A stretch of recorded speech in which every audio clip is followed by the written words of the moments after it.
My name is Michal Anderko, and if I'm not chairing exciting panels about war in Ukraine and the future of European security, I am a professor of international relations at Erasmus University in Rotterdam. I am joined here today on a panel, on this panel by 4 distinguished speakers, and our goal this afternoon is to discuss the future of European security, especially with the view to the questions and the challenges that were created by Russia's war against Ukraine. We have a panel which is second to none for this topic, and I will introduce them in the order in which you will hear our speakers. We're going to start with Dr. Mariana Bujerin, who works at MIT's Security Studies program. For those of you who don't know, Mariana wrote an absolutely excellent book on Ukraine's nuclear disarmament. If you haven't read it, I recommend to buy it. It's fantastic. After Dr. Bujerin, we're going to hear from Arkady Moshes, who is the director of the Russia and EU's Eastern Neighborhood and Eurasia Research Program at the Finnish Institute of International Affairs. Then we are going to hear from 2 very senior policymakers. We are going to hear from Carmen Romero, who is the Director of Security Policy, Political Affairs, and Security Policy at the Security Policy Division of NATO. That's a mouthful. I had to read it from the paper. Then we are going, at the end, hear from Maciej. I'm sorry, I really forget all these divisions. Maciej Stadziejek, who is the Director for Security and Defense Policy at the European External Action Service. All of our speakers are going to have about 7 minutes for their introductory remarks. Afterwards, I'm going to open the floor for your questions. We are going to take about 2 to 3 questions per round, and then we are either going to have exhausted the time, or we're going to see which one comes first. I'm going to start with a question to Mariana. It's very fitting to start a panel on the war in Ukraine with a Ukrainian perspective. Could you tell us how Ukrainians think about the future of European security, their own role in it, and also the role of the European countries? How contested is that vision internally, or is there actually a coherent vision? Thank you so much, Michal, for this very, very kind introduction, and thank you for organizers for putting this excellent conference together. So to start us off, you know, I can't speak on behalf of Ukrainians, I can't speak on behalf of the whole country. I actually haven't done the research to survey the opinion of the Ukrainians about, you know, their role in European security and so forth. But I can share with you some of the impressions that I get from traveling there often, from thinking about it incessantly for the past many years, especially the 3.5 years since the war started. I think there is a disconnect between the way Ukrainians see themselves in Europe and between what they perceive as Europe seeing, you know, Ukraine's place within that community. Ukrainians certainly think of themselves as already part of Europe, whichever way conceived, as fighting and dying for everything that Europe believes in and stands for, as actually providing security for Europe. Fighting and holding off this horde from the north. Whereas it's unclear for Ukrainians where do they stand in the European imaginary. Whether the Europeans think of this war or think of Ukraine as a buffer zone, as a country that's on the threshold of Europe. There's an accession process, there's sort of a vision for the future of Ukraine in Europe, but yet it's not Europe yet. Or is Ukraine part and parcel of the European strategic military political space already, despite whatever, you know, memberships and whatever clubs are there or not? And I think for Europe, at this point, it's very important to decide for themselves how they see Ukraine's place in Europe, because that will determine how the response to and kind of, I don't want to say participation in, but how the support of Ukraine in this fight with Russia will proceed. That in turn will determine the outcome of the war, or will influence, I should say significantly, the outcome of the war. And the outcome of the war will in turn shape European security. So these are very interconnected things. And when I look at the title of the panel, The Future of European Security and the War in Ukraine, I'm wondering what we really mean. Is it the future of European security after the war is over somehow, and then we can start shaping it and thinking it? Or is it, how do we perceive the role of Ukraine, the place of Ukraine in European security today, which will determine that response, and which will, shape the political and defense structures of this European space. Now, let me just add another point on the international legal and normative dimension of this conflict. Europe has always prided itself on being the normative superpower, right? This is the superpowerness of European Union has always rested on upholding certain values, on the rule of law, on upholding international laws and norms. Ukrainians feel today, as I have briefly mentioned before yesterday, Ukrainians feel that the international system has failed them, that the entire structure of international law, international institutions and norms have failed to prevent this invasion, to start with UN Charter, then the Budapest Memorandum, that is part and parcel of the broader non-proliferation regime, the Vienna document, the Geneva Conventions, everything, and has failed to prevent some of the worst excesses of Russian behavior in the war. So not just use ad bellum, but use in bellum. So as Europe thinks about its future, shape, it'll have to face these several challenges, right? Not just the threat from the East, not just the waning or uncertain US security commitment to European security, not just its own domestic challenges from the populist far-right movements that are welling up, not unconnected to the Russian influence, right? But also Europe will have to think how to rebuild this European structure with the normative space in mind, with upholding these norms, making them more robust. And that will depend on what means there are for enforcing them. That's always a challenge in international space, but we've seen that putting them on paper is not enough. Thank you very much.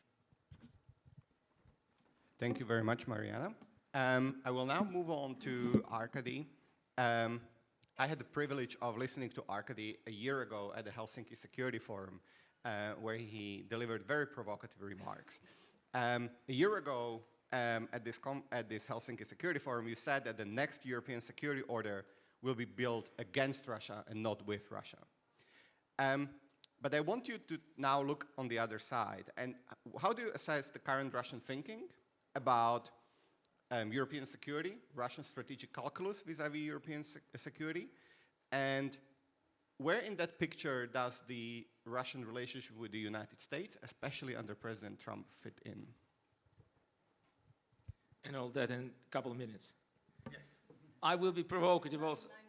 9 minutes. 9. I will be provocative also today, I promise. My main point is that there is no strategy anymore. Putin is seeking and waiting for the opportunities to win, but it's not strategic anymore. Several points. Point number 1, why I think so. Putin is not a strategist. There is a standard statement that Russians are good chess players. Putin is not a chess player. He's a judoka. it's a different, I wanted to say ball game, it's a different universe. It's not about combinations, waiting, making traps. It's about exploiting the mistakes of your rival. So that's one thing which we know about Putin. The other thing which we know about Putin is that he has a clear Napoleonic complex. And the main reference of Napoleon, the most frequently cited, it's actually the following statements. On s'engage et puis on voit. Loosely translated, get into the battle and then we'll see. Putin is anything but risk averse. He's a risk taker. And that's, again, that's something important, but it's not strategic. And I've already mentioned the opportunity seeking. So these three components define his worldview, define his view of how Russian foreign policy should be built, and so on and so forth. He had a calculus before. At least he had a list of goals. There were three major goals in Russian foreign policy starting from the moment that he came to power. One was to make sure that the West will stop the policy of democracy promotion inside Russia. That was achieved by already mid-2000s. His second point was that Russia should be entitled to have an exclusive sphere of influence. And that was kind of the goal which was half reached. Europe was ready to show understanding in that sense. Ukraine was not. That's why everything that was going on in the Ukrainian-Russian relationship since the first Maidan of 2004 was about that. And that's what made the whole thing very personal for Putin. It's really personal, because he was able to reach almost everything he wanted to reach and achieve, except for Ukraine.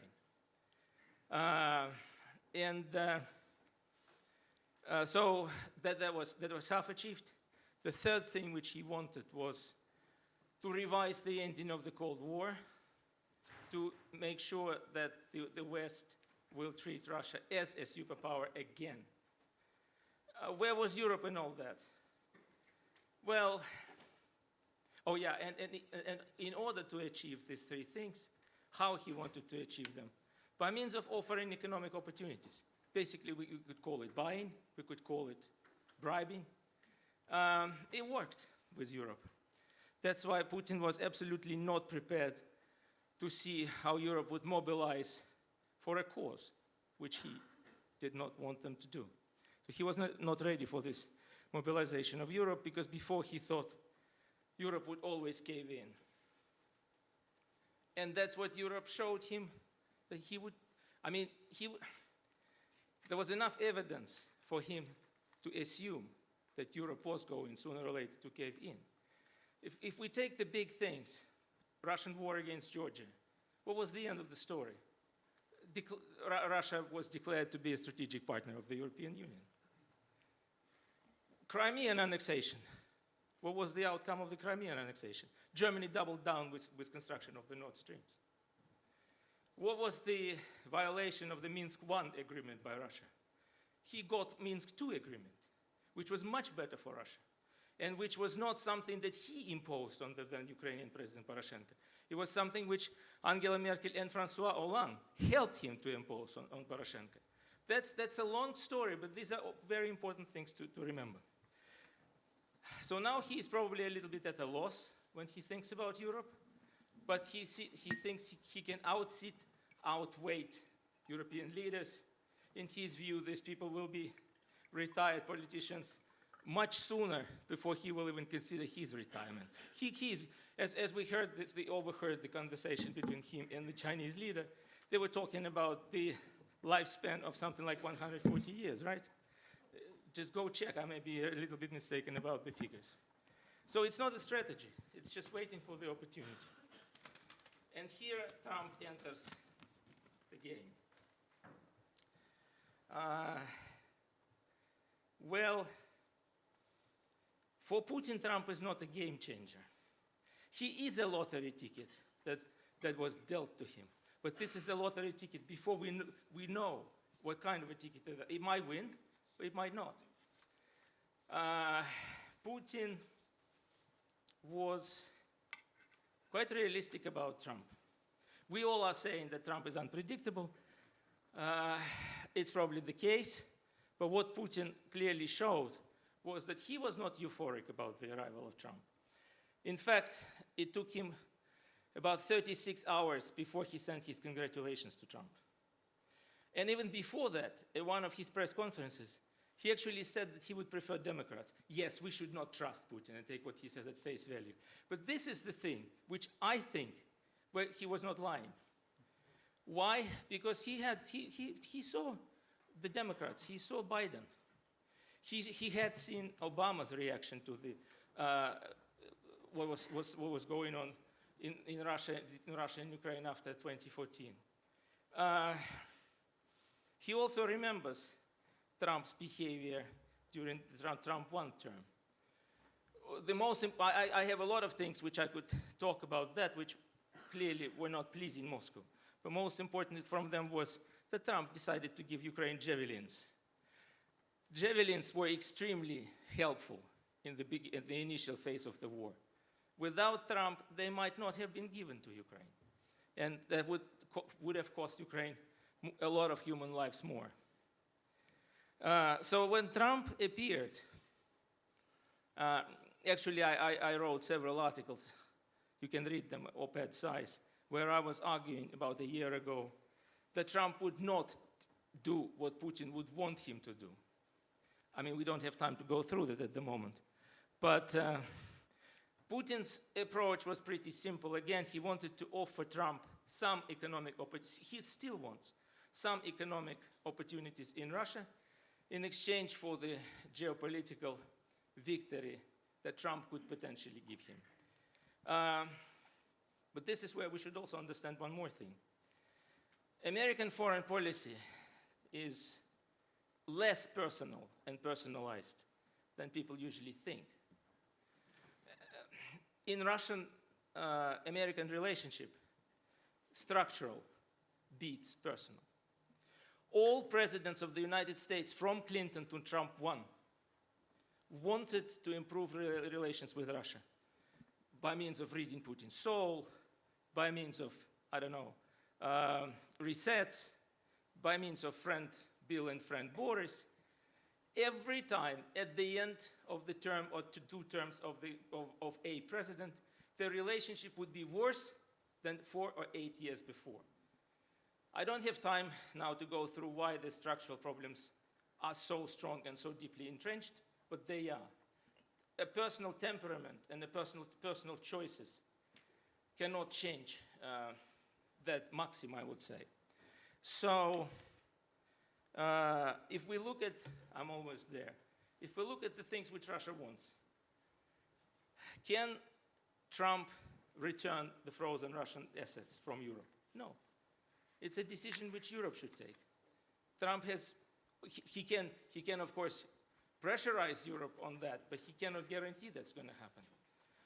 Can Trump, for instance, but yeah, that's one of big examples. I have some more.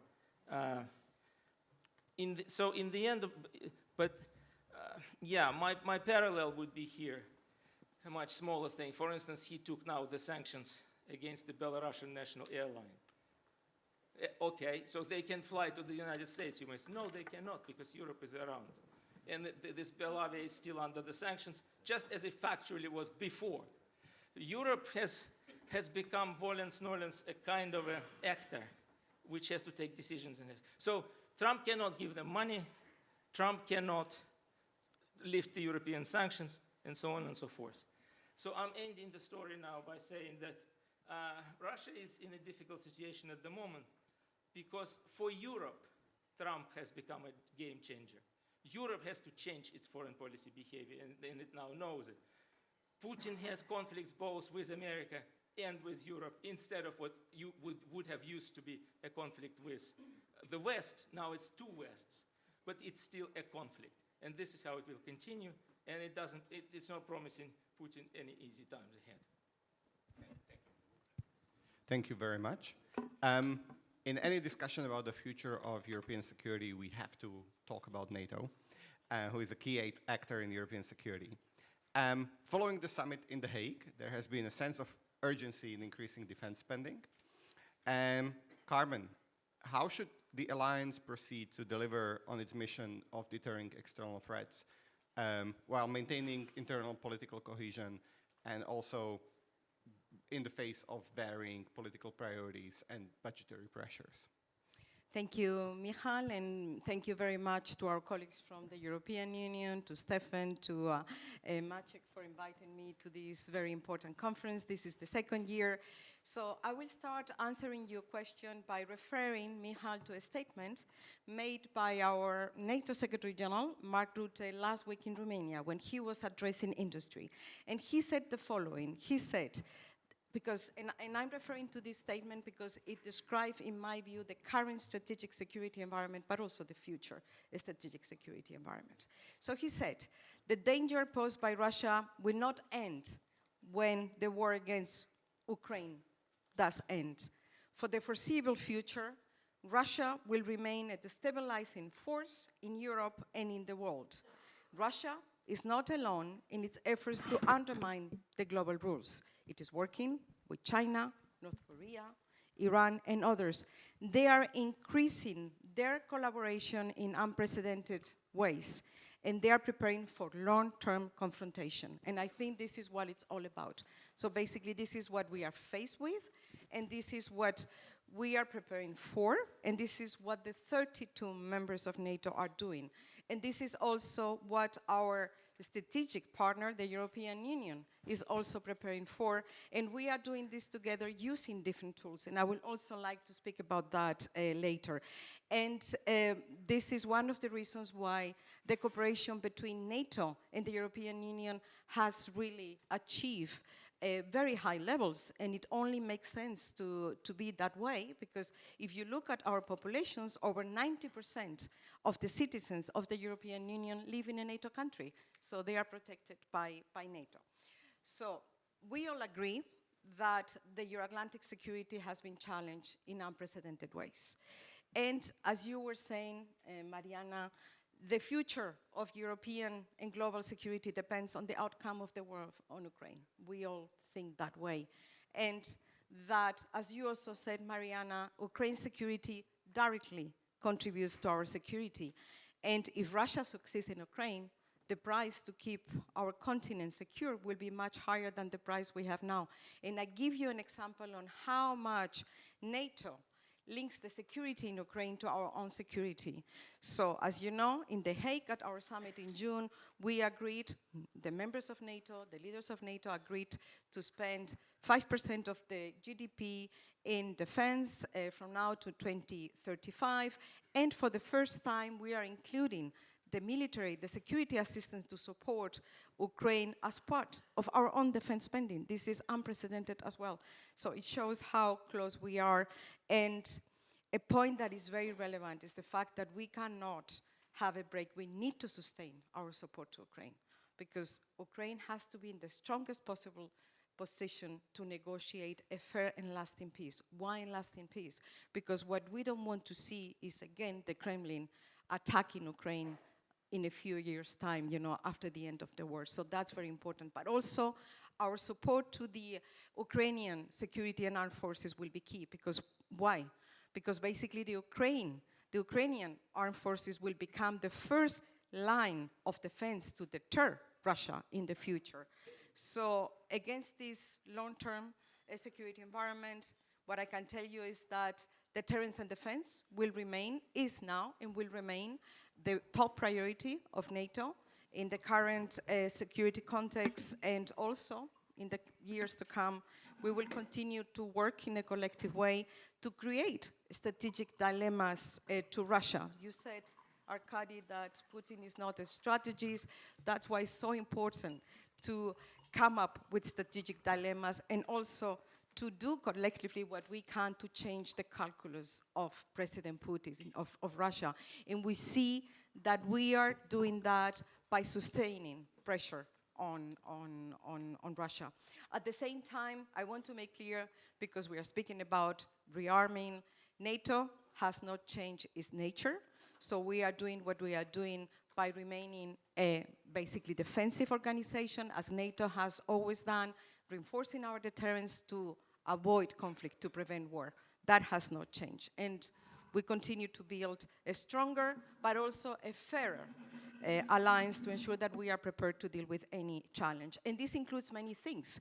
This includes developing our forces and capabilities, modernizing our command and control, strengthening our integrated air and missile defense. And I can share with you the fact that we need a 5-fold increase, for example, of our air and missile defense. So this is really a big deal. And also by improving our capacity to project and to sustain forces for high, intense warfighting if necessary. But we are not starting from scratch. You refer, Arkady, to the illegal annexation of Crimea by Russia, and this is where we started, because basically we have reinforced our collective defense as we haven't done in decades since the illegal annexation of Crimea, and this is why now we are in a position to have combat-ready forces on the eastern part of the alliance. This is why we are also in a position to have the most comprehensive security plans since the Cold War, and we are adapting to all the challenges that we have in front of that, and also to be more responsive and also be more agile. For example, we are responding to increased air violations by Russia because we see that now Putin is willing to take more risks, and we didn't see that at the beginning of the war. He was very careful. That's what our military colleagues were telling us. They are very careful not to have incidents that could escalate, but now we see that Russia has changed that behavior. So, and we are planning for the long term, and this is why the agreements in The Hague are so important. And I also want to share with you the fact that we are reinforcing our deterrence and defense, and we are doing this by rebalancing our organization. So by basically having Europe, the European members of NATO and Canada equalizing what the US has been doing for many years, contributing most of everything to our security. And this is good for Canada, and it's good for Europe. It's an investment in our security. But then you ask, Michal, how are you going to do this with so much pressure in terms of budgets? How are you going to do this having different perceptions and also having different priorities?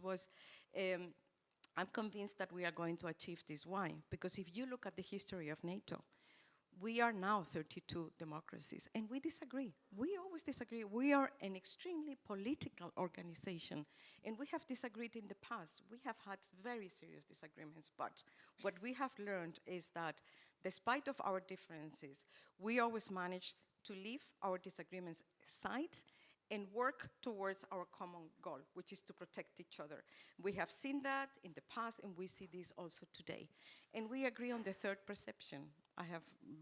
When you see and witness the discussions within NATO, the threat perception regarding Russia has been really, we are really united, and unity is our strength, and we'll continue to do so.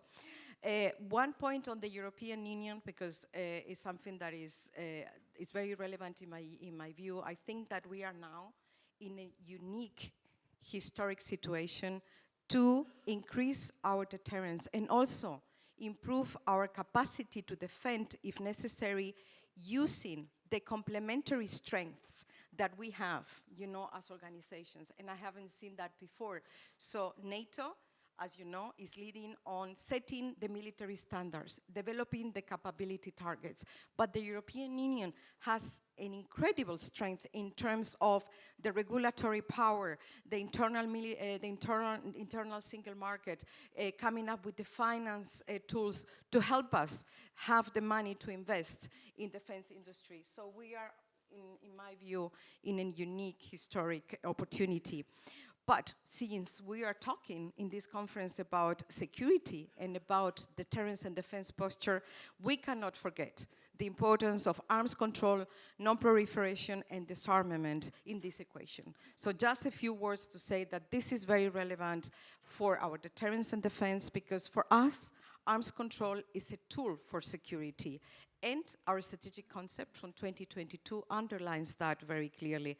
But as the global security environment is really a challenge, so is also our arms control and non-proliferation architecture. So this is why we have to work very, very hard.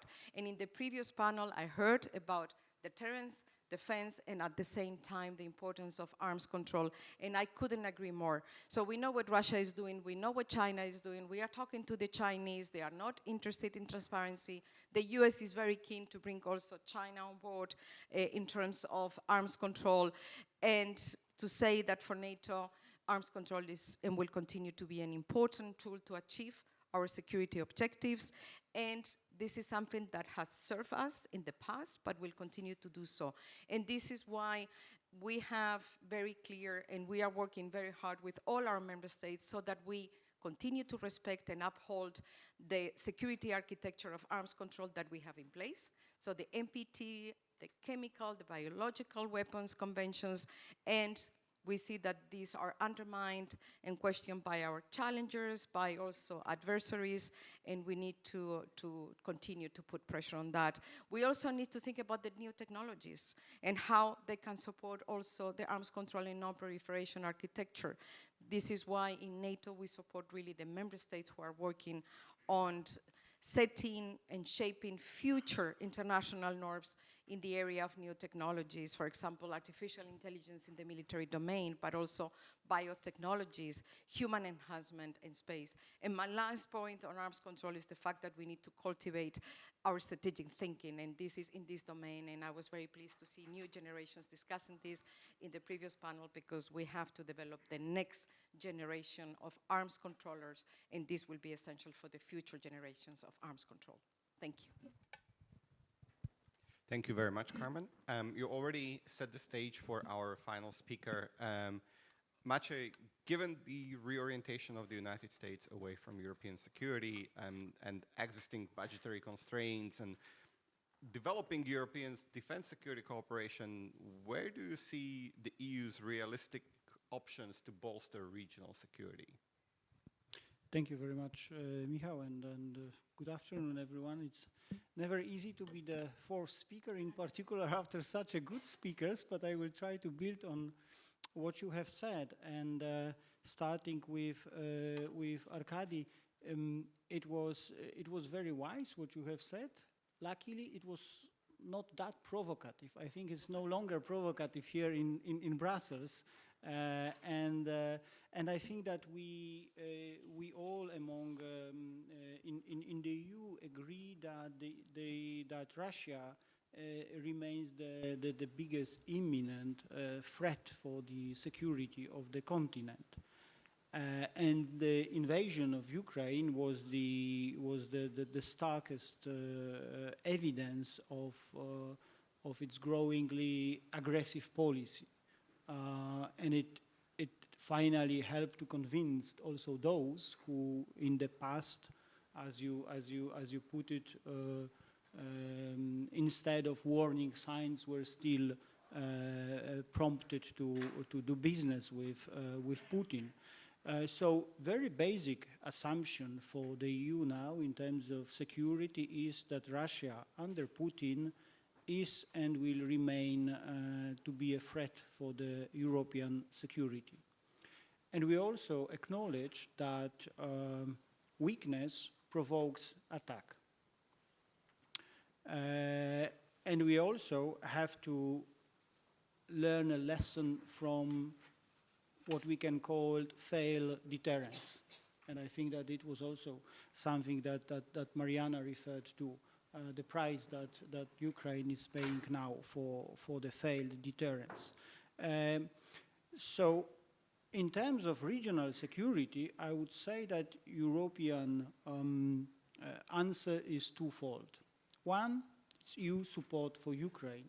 And second, it's European defense readiness, investing more into European defense readiness. So maybe to share with you a few details on each of them, so that they are not empty words. So on the support for Ukraine, since February 22, EU and its member states have provided more than 175 billion euro to support Ukraine.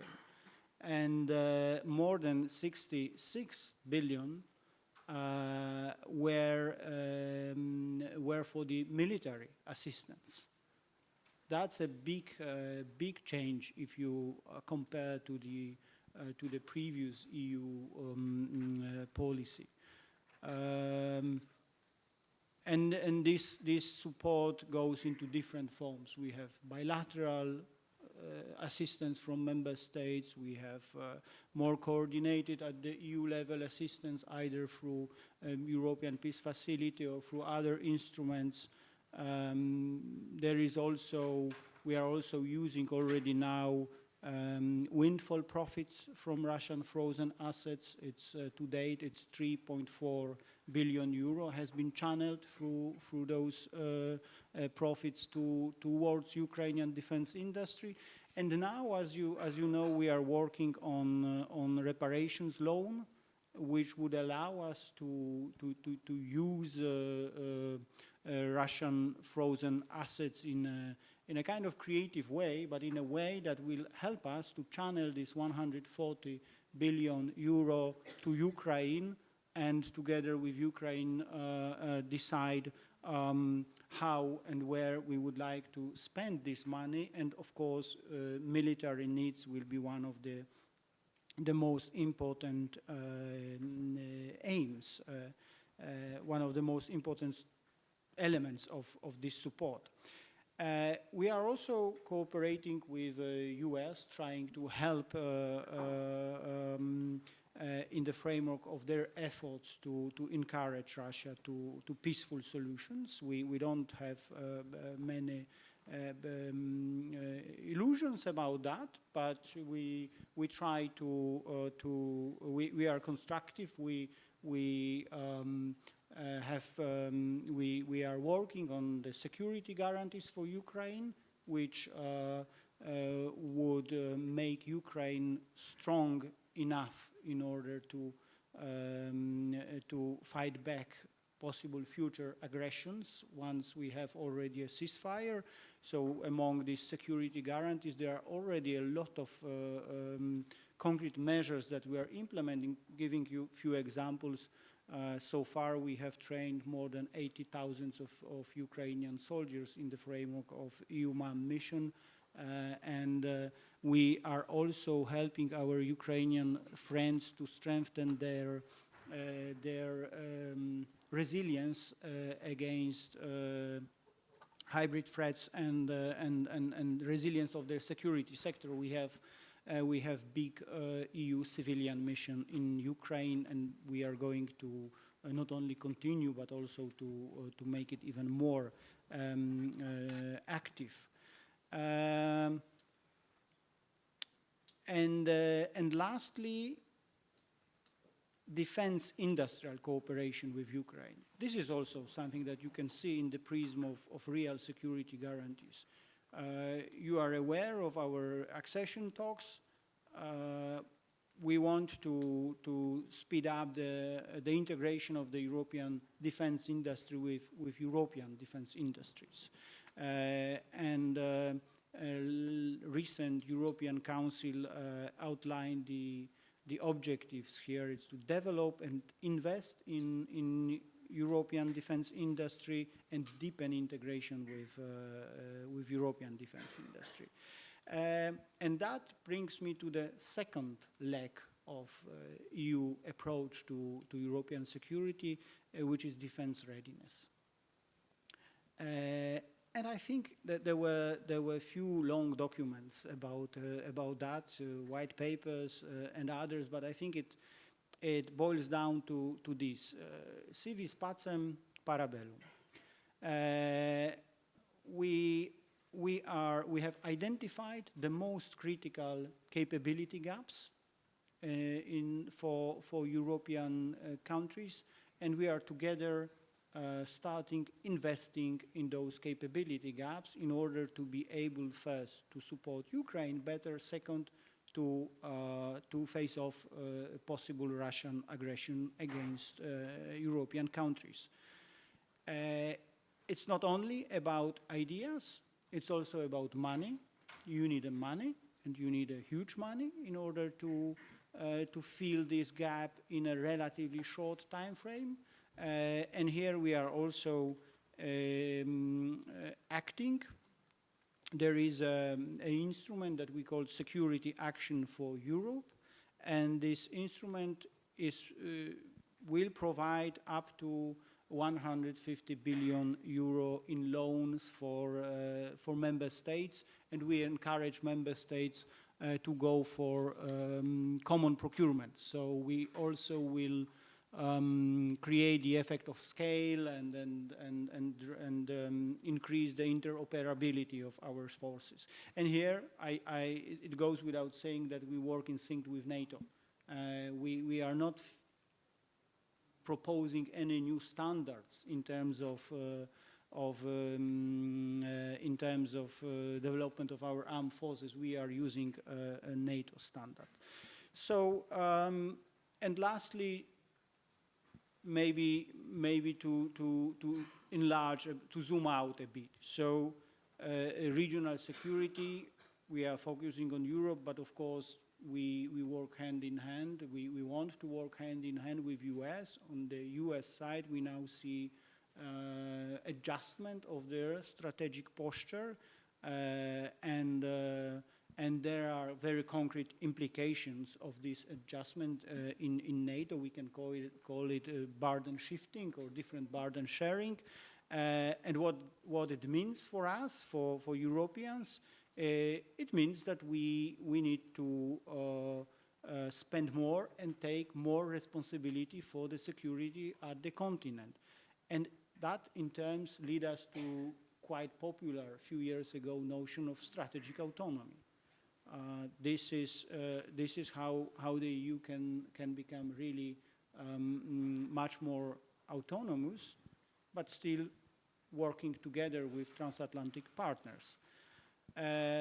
Looking even into more general terms, security of chain of supply. This is also something that we keep an eye on. It's a bit a bigger issue than Russia's aggression. We see Chinese support for Russia. It goes without saying that without China, Russia would not be able to wage this war in such a way that they are able to do it now.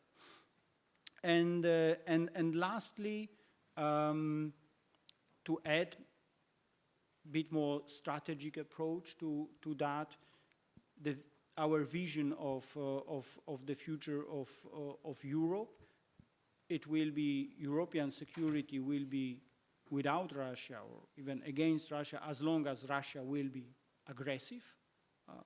But at the same time, we want to unite the continent.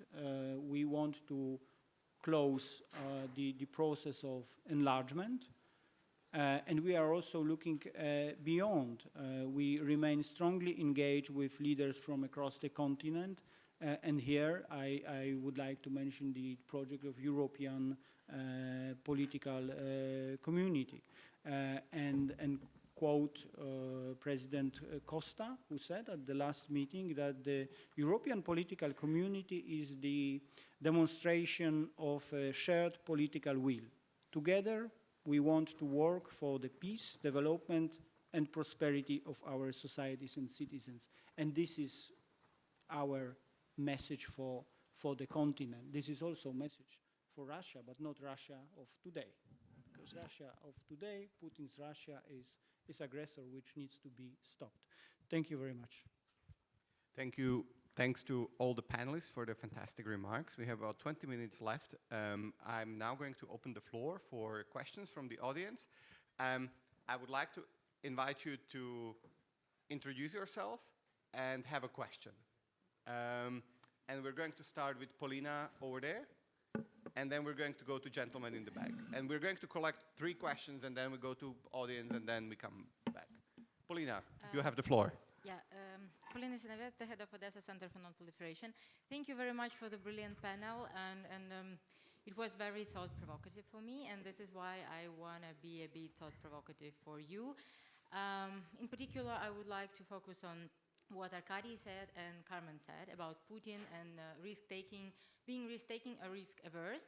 Because when Arkady said that Putin is mostly risk-taker, I was thinking that it somehow confronts what I think, because I was always accepting him as risk-averse. And then I thought that maybe he's a calculated risk-taker. So he loves the risk until it's kind of not that serious for him. And then coming to that, what Carmen said, that Russia is going to be more of a risk-taking now. My question here is what kind of risk there are? If Russia is putting collapsing NATO as one of the main goals of its strategy,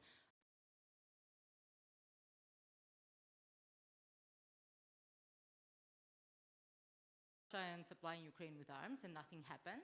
So Russia is trying to breach this airspace, let's say, of NATO with drones, also trying to prove that you can go step by step to show that there is no Article 4, Article 5, there is no articles, and then NATO is non-efficient.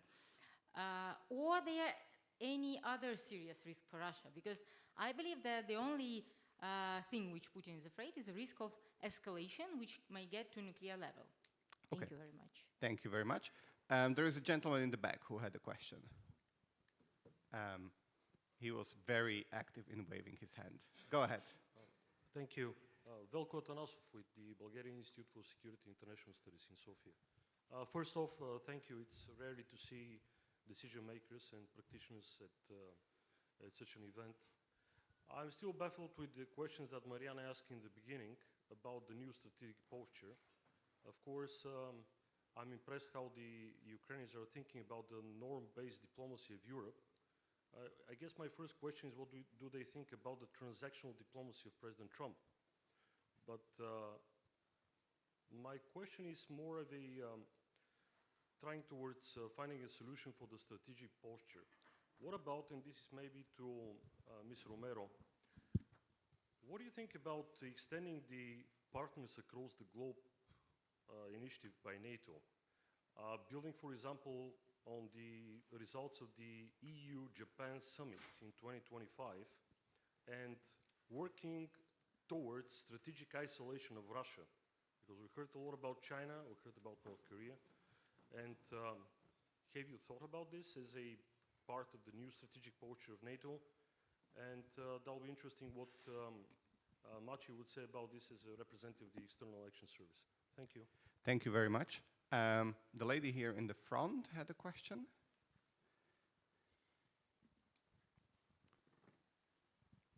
Hello, thank you very much for taking my question. My name is Ursula Caturla. I am an international nuclear lawyer based here in Brussels. So it was mentioned by Ms. Mariana Bujerin and supported by Ms. Carmen Romero that the future of European security is very closely linked to the outcome of the war in Ukraine. So considering this and having this in mind, what would be the likely implications of, for European or transatlantic security in terms of a positive outcome or in its effect a negative outcome, and how is the European Union and NATO strategizing or positioning themselves in view of these two likely scenarios? Thank you. Thank you very much. I know I promised four, but there were three, but when I asked for questions, there was 4 hands that came up immediately, and the fourth one was Francesca. So Francesca gets the fourth question, and then we go back to the panel. Perfect. Francesca Giovannini, Harvard Kennedy School. This actually builds very nicely on previous question. You know, Mariana and I were colleagues, and I learned a lot from her about Russia, about Ukraine, and I feel very frustrated for you on this panel as many others, because what I see is you talk for 3 minutes about Ukraine, and then the rest of the panel is about, look at us, how great, fantastic, we've built this and that, go NATO, Europeans, fantastic, and Ukraine just disappear in the background. And so I would like you to take 2 minutes or 3 minutes to tell us what is it that we are not listening about, and what is it that you would like to see change in the European attitude to make sure the Europeans really feel that we are in with you for the long run. And the obvious question to all is, if it is true that European security is premised upon the war in Ukraine, what is the theory of victory here? Thank you. I'm glad that I'm a chair and I don't have to answer that question. Okay, so we're now going to go back to our distinguished panel. Mariana, why don't you start? Whew. Francesca, you never disappoint.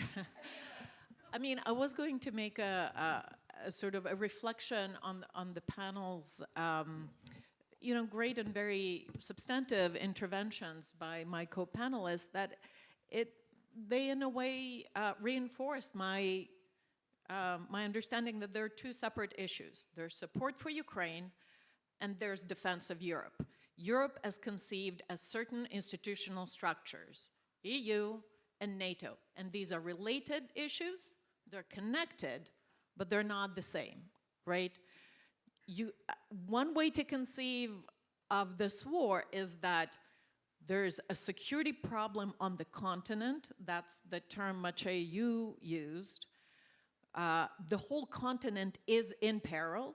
The active combat fighting is happening in Ukraine, and Europe is the rear. Europe is supplying everything that Ukraine needs.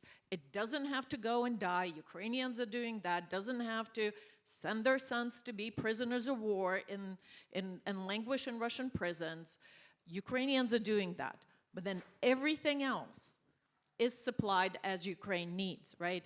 But I still see these kind of institutional frameworks persisting, and I understand they have a lot of momentum. There's a lot of kind of institutional, let's say, pull and gravity to these questions. Ukrainians don't have the same access to, say, innovation funds within NATO to develop their technology.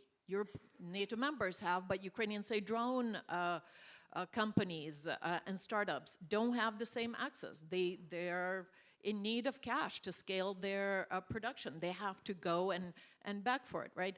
So again, as European countries or the coalition of certain European countries that are supporting this outside actor as a matter of moral imperative and as a matter of charity, Europeans have been more than generous to Ukraine. As a community that has to solve the security problem on the continent, the Europeans have done too little and they have taken too long to do it. And so now is the crux. It's 3.5 years in. What is the purpose of NATO's and EU's power? How do you leverage these resources? Is the security in Europe a private good that belongs to members of certain clubs and those who were lucky to get there fast enough before you know, these terrible events are benefiting from that private good, which is security. And those who happen to be outside of it are the ones who will receive support and help, but will not benefit from thinking from the paradigm of security in the same way as club members. I'll stop briefly on the outcomes. I think we all, you know, like to commend Ukrainians for the bravery and resilience and all of that, but it's a war. Ukraine could fail. The resources are running low. It comes at an enormous cost. Human, economic. The whole generation of Ukrainian kids is traumatized by this war, is growing up in shelters. So Ukraine could fold. It could fail in this war. So far, the strategy is to sort of prevent Russia's tactical advances into strategic breakthroughs along the front and somehow survive this onslaught against the critical infrastructure and energy system. It's hard. Russia, we are outmatched in terms of resources, human and otherwise. And so, you know, Ukraine fails, and again, Europe could say that's really, really bad and it's terrible, but now the war is at European borders, and we could also say, well, you know, Europe is protected by Article 5 and extended US deterrence, so, you know, Putin certainly will not dare to invade. It'll be a messy situation over there on the Eastern Front. But will be protected. Maybe, but maybe not. Maybe there's stability and stability paradox. Maybe Putin will think, well, on the strategic level there's stability, but we can pick at the edges and, in the Baltics and fly some drones in Poland. Probe like they did in Ukraine. Do sub-conventional, hybrid kind of security threats and see how NATO reacts, whether, calling, if, whether Article 5, so test Article 5. And that's going to be even easier to do if U.S. commitment to European security is no longer as strong and as credible as it used to be. Generally, on the positive outcome, if Ukraine does prevail, it's not, I don't want to say just about Ukraine's security, right? It's already a lot, saving a country and saving all these lives and giving a country a chance to develop in the way that it chooses to independently. But also think about the scenario in which a nuclear state commits an act of aggression and invades a non-nuclear state, uses all sorts of nuclear threats to deter others from helping Ukraine, which partially influence the provision of military aid, the timing, the kinds of weapons and the end uses, but in the end fails. What does it tell us about the role and the salience of nuclear weapons in the world? That would be the best disarmament policy. That would be the best way to prove that nuclear weapons do not determine international outcomes. Thank you. Thank you, Mariana. Arkady, do you have anything to add to the questions? Oh, yes. Maybe I finally will be provocative. Paulina, you see, there is a different school which believes that Putin actually, which bases its analysis on the fact that Putin postpones his decision up until the very last moment when it can still be taken. And that school bases its argument on horoscope, because Putin is Libra. So this kind of people, okay, it was supposed to be a joke. In reality, okay, if you say that it's a calculated risk-taking, then I'll go further and say that it's a miscalculated risk-taking. And most of the people that I was discussing in the period between November 21 and the February 22, if there was going to be a war, most of the people, including the Russians, were saying, no, there would be no war. And one of these names is Ivan Timofeyev, who is, I think, now the head of the Russian International Affairs Council, RIAC. So it's not the person that we would necessarily agree with on everything he would say. But he had a very good article in January, I think 22, when he said, these are, I don't remember, I think 8 big things he listed. Said, these are the problems that Russia is going to face if it invades Ukraine. In Russia, on their website, January 22. And then when the war started, of course, a lot of people started saying, well, it's a mistake, you cannot analyze anything, so you couldn't predict the war. And then he said, yeah, I could not predict the war. My prediction was wrong, because I predicted all the consequences right. So the difference is that not being anti-Putin, he objectively saw what Russia was going to face. But obviously Putin is reading something else. The analysis that is provided and brought to him in all these famous red folders, or maybe they're orange now, is misleading as well.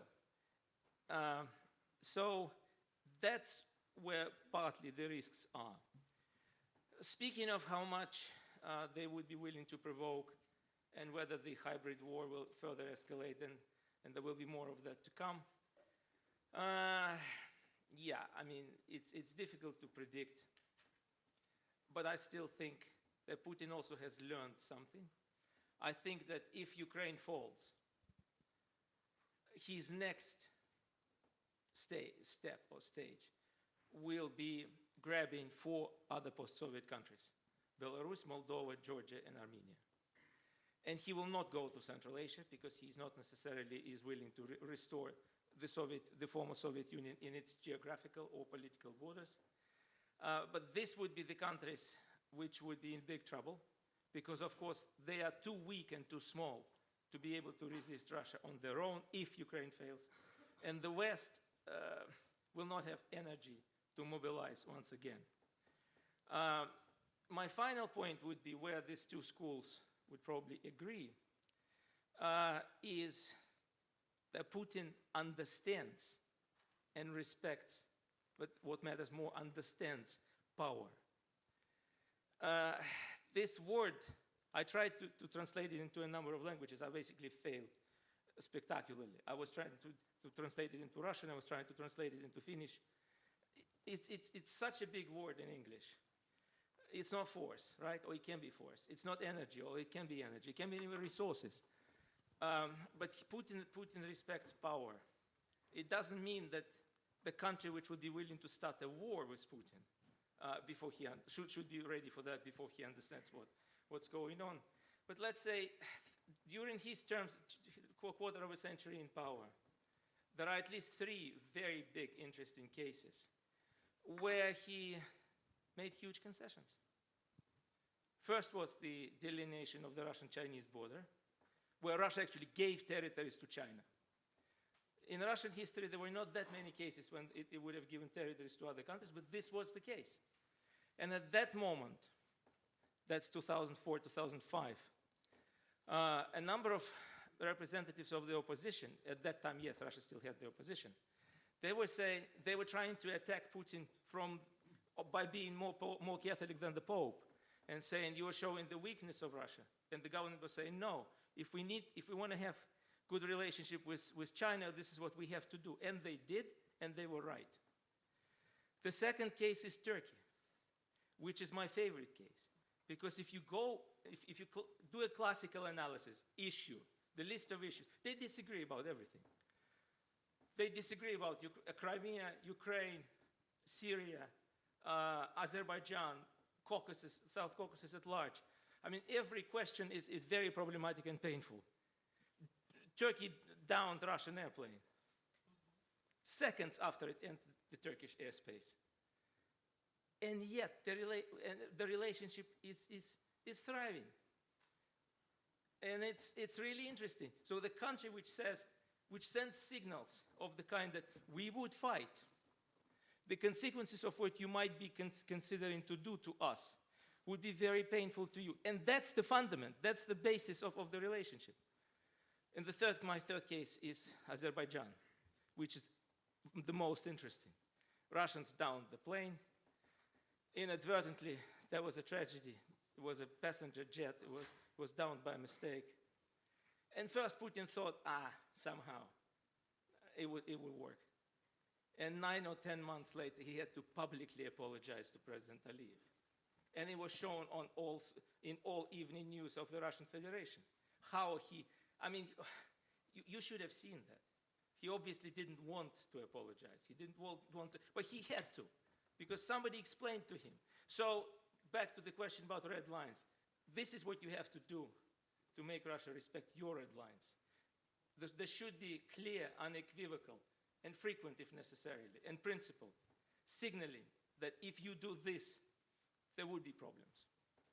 I mean, I don't have time to go into the details, but we can talk about that. Okay, I'll pass the floor to Carmen and to Maciej, but very short. Yes. Yeah, but just to start by saying that I fully agree with you, and this is why it's so important to start imposing costs. And this is why it's so important, as I was saying at the beginning, to also come up with strategic dilemmas to Russia, because we see now that they are less risk averse, and I wouldn't say that Article 4, Article 5, our allies are very serious about that. And if you look at NATO's history, so 76 years, and Article 4 has only been invoked or activated 9 times, and 3 times really recently. So these are very serious issues where NATO is responding very fast and trying to change the calculus of President Putin. And this is why when he started, you know, with the shadow fleets and cutting undersea infrastructure cables in December of last year, we immediately, you know, in a few days came up with something that we wouldn't be able to do. We wouldn't have been able to do that 5 years ago, which is now SACIR has the flexibility to move assets because we have the most comprehensive defense plans since the Cold War. So again, the same with air violations. We put in place Eastern Sentry and allow the flexibility of using assets and respond. But of course, we need to anticipate more. That's very important. I don't agree with you regarding, yeah, Ukraine doesn't then disappears. I don't think so, because, I mean, when has NATO, 32 states, included support to a partner as part of the core defense investment? This is really something that has never done before. So therefore, we are not putting Ukraine aside at all. And this is, I think, the strongest proof that Ukraine's security is our security. Yeah, I could say many more things, but the theory of victory is an Ukraine that is independent and a sovereign nation. Okay, Maciej. Okay, so on the question on strategic alternative for Russia, I think the Bulgarian colleague mentioned that. I think we tried. We have a good cooperation with G7 and much less good cooperation with the rest of the world, which simply is not looking at these issues in the same eye as we. But why? I think that majority of the so-called middle countries or the global south, they are hedging. They are waiting and looking what will happen, who will prevail. Therefore, I think that the more we support Ukraine and the quicker we are able to end the war, the better the quicker we will be able to get an upper hand also in the relations with other countries. And on Ukraine and focusing on EU, I think there is a misunderstanding. If we don't focus on the EU and if we don't do the homework, which we call the European defense readiness, we will not be able to support Ukraine in the long run. And we don't know how long the war will last. So that's the reason why we are also focusing on that. It does not mean that Ukraine is not important, or we are focusing only on ourselves. We do have to focus on ourselves in able to be to help Ukraine. Thank you. I'm sure many of you still have questions, but I recommend that you keep those for the coffee break because we ran out of our time. I thank you very much for being an engaged audience, and please join me in a round of applause for our panelists.